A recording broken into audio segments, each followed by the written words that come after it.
So this is the second lesson on gerunds and infinitives in all four aspects. I think the first two aspects are quite clear, the simple and continuous aspect. But I'm not so sure about the perfect simple, have and the third form for perfect infinitive, and having and the third form for gerund, and also perfect continuous, have been doing in the perfect infinitive, to have been doing, or having been doing in the perfect gerund. They're quite rare forms. You don't see them very often, but you do see them sometimes, and I'm trying to explain in this lesson when you most often see these two perfect forms of the infinitive and the gerund. But a good way to remember it is these 4 points for perfect infinitive and these 4 points for gerund. So we see the perfect infinitive after adjectives. That's the first thing to remember, after adjectives. For example, I was glad to have met him. I was glad to have met him. This just means that you met him before you were glad. This is a perfect simple because it's a moment which was complete before another moment. Meeting was complete before you were glad. You met him first and then you felt glad to have met him. Okay, so we use it after adjectives, but there are many other adjectives, not just glad, any other adjective. And I hope to show you that this is why we use it in passive. Because passive is to be, is, are, and the third form. But the third form of the verb is actually very similar to an adjective. And so after the third form of the verb, we also use to plus infinitive. So it makes sense. It is logical, a lot of this grammar.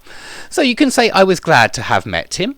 But you can also use perfect infinitive after certain verbs. And I've written all the verbs here. Claim, seem, appear. Promise, expect, hope, need, would like, would love, would hate, would prefer, and pretend. Now, I hope, I want you to know that they're not the only ones, okay? There are many other verbs. Any verb which takes to plus infinitive could probably be used with a perfect infinitive, though it may not sound natural in every case, I have to admit. But with these verbs, it really very often does sound natural. So you can say, he seems to do well, he seems to be doing well. That would be simple and continuous.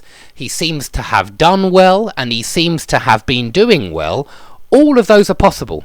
Just like with would like, you could say would like to eat, would like to have eaten, would like to be eating, would like to have been eating. All of those 4 aspects are possible after would like, which is also here. So let's quickly write an example. After certain verbs, for example, he claimed to not have been involved. He claimed not, let's not split the infinitive, some people don't like that. He claimed not to have been involved. Now I've used this one on purpose because this is actually passive. Have been involved. It's the passive form of the perfect infinitive simple form, have been involved. Fortunately, there's no passive form of this one. Otherwise it would really get very, very complicated. But maybe there's a criminal here, he's being interrogated by the police, and he claimed not to have been involved in this crime, in this event. Okay? So there's a passive form of the perfect infinitive. But we also use perfect infinitives in passive. So let me give you some examples. He was believed, or let's use it in present tense because I seem to have used past tense here. I just want to show you it's perfectly similar. It's the same thing in present. He is believed to have been living in this area for a long time. Yeah, he is believed to have been living. There we go. There's a nice perfect continuous form of the infinitive. He is believed to have been living here for a long time, yeah? And that's the signal word there, for a long time. Very often you'll see for a long time in perfect continuous, in past perfect continuous, in present perfect continuous, in future perfect continuous. You can see this for, this signal word. So please learn your signal words. They're so useful. But it's not just with the verb believe. You could say some other examples. I thought of some. I think very often you see it in newspapers, this form, because it sounds quite formal to say he is believed to have been living here for a long time. Or something like, let's see, he is understood, or he is rumoured, he is said to have been working for the military.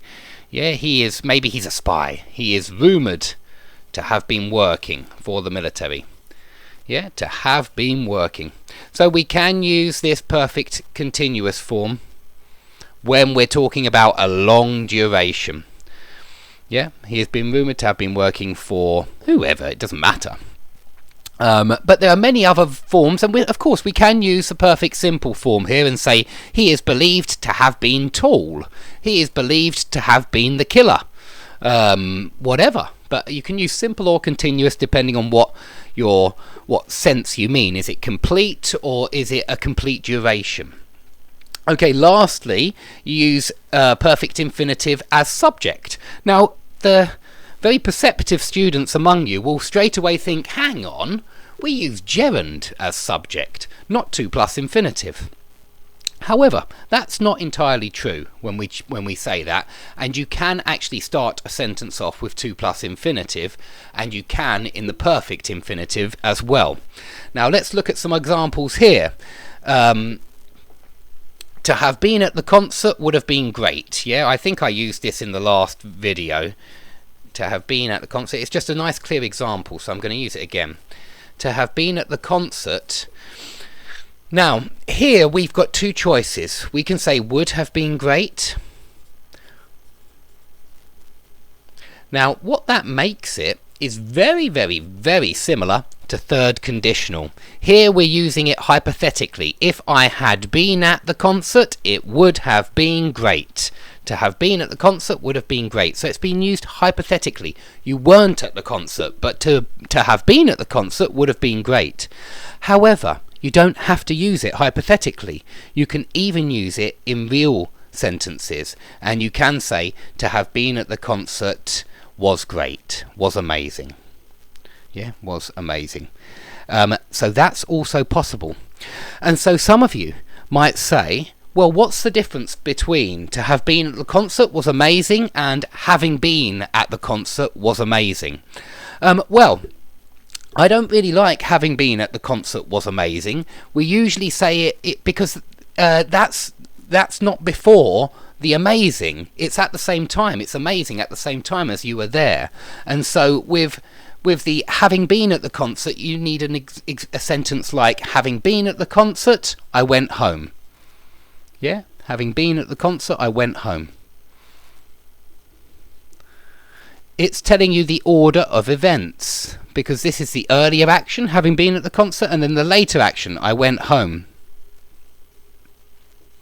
But when we say to have been at the concert was amazing, we just mean being at the concert. And so it's exactly the same as the gerund in simple form when you're using it in this real sense. It's not the same when you're using it in this third conditional sense, but when you're using it in this real sense, it's the same as just being at the concert was amazing. Exactly the same. Or very, very similar. Okay, so let's look at perfect gerunds. We can use gerund after prepositions. So he was accused of having stolen the money.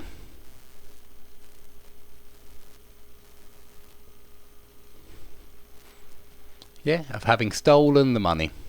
I'm going to put another example up though, because I know people like lots of examples.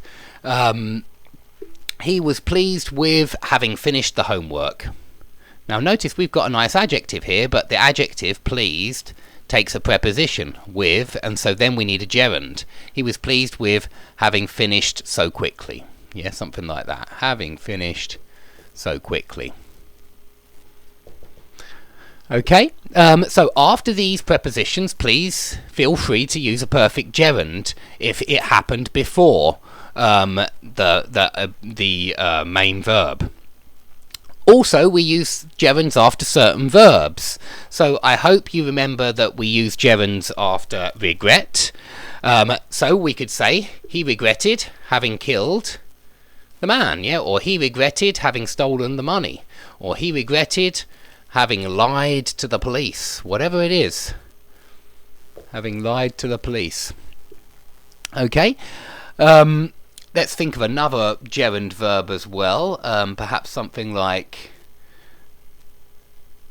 I can't think of one at the moment. We'll just stick with regret for the moment. He regretted having lied to the police. But there are many other verbs which take gerund, and so we can use the having done after those verbs.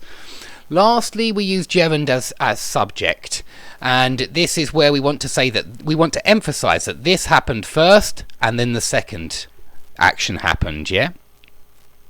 So it is a little bit different to the simple gerund, which I show here. Being at the concert was amazing.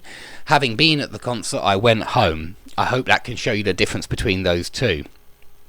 Okay, I don't think I have anything else to say about this topic, but please, if you have any questions, please ask under the video. And if you want my advice, the best way to learn these perfect gerunds and infinitives is to use them, obviously. And so please put them in your retells. When you retell something to your teacher, try to use them. Try to activate this grammar. If you don't focus on activating it, it will remain something that you heard somewhere and you won't really get to use it. But activate it. Just start using it with these verbs. There are lots of examples I could give you. Something else I could say is that these four, promise, expect, hope and need, are often used in a future perfect sense.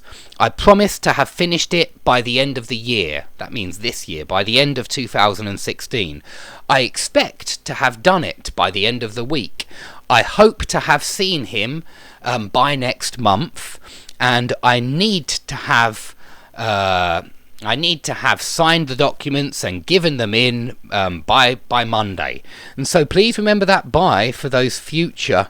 It's a very good signal word for those future perfect senses.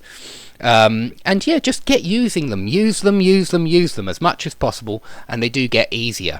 Okay, thanks for watching. I hope that it's all clear, and if it isn't clear, please ask questions under the video. I hope to see you all soon.